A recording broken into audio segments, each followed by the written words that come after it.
Okay, everyone, so I'm going to talk about chapter 2 and chapter 4 of the modules that we had to do this week.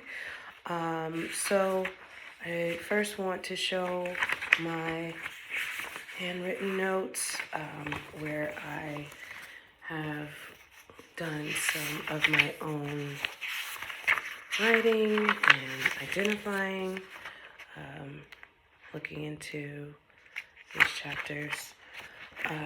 I did write down the summary of what I got in here, but I also did some side notes over here about chapter 2 and chapter 4. So for chapter 2, it was very informative. Talked about, broadly speaking, learning how to do a better job of understanding the concepts of leadership. And so we discussed three concepts of research, evaluation, and assessment.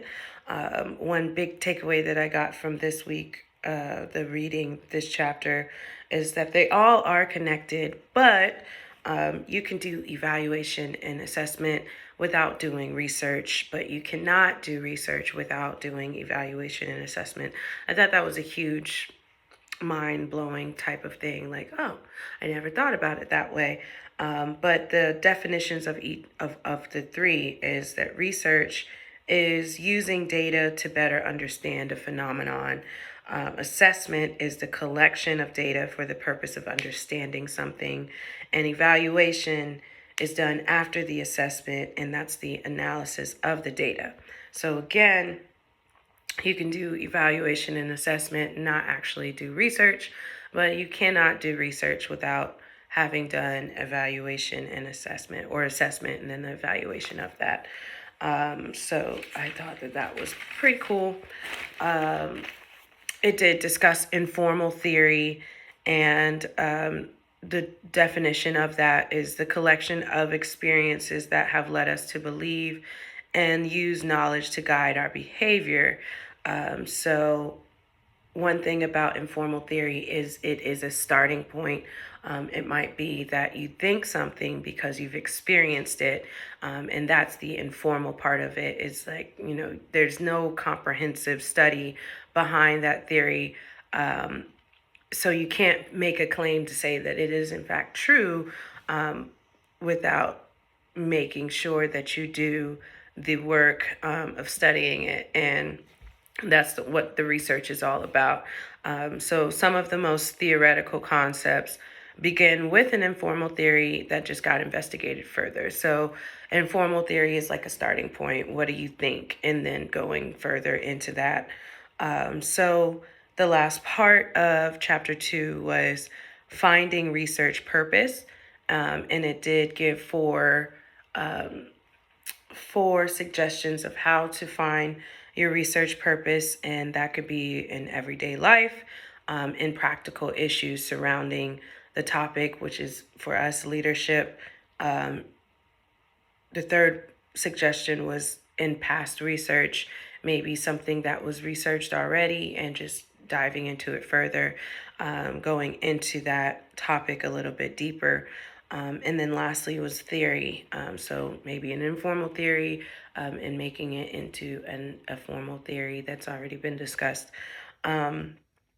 So in practice, the process of designing research questions is a converging cycle. So the last part of chapter 2 was talking about how your research purpose should be a cycle of, you start with the question, you get constructive feedback, maybe from your peers, you refine your research question, and then you just continue to do that and try to make it as concrete and descriptive as possible. So where you start is not where you finish. You get further along, you get a little bit more defined, and you chip away at what exactly is the purpose of your research.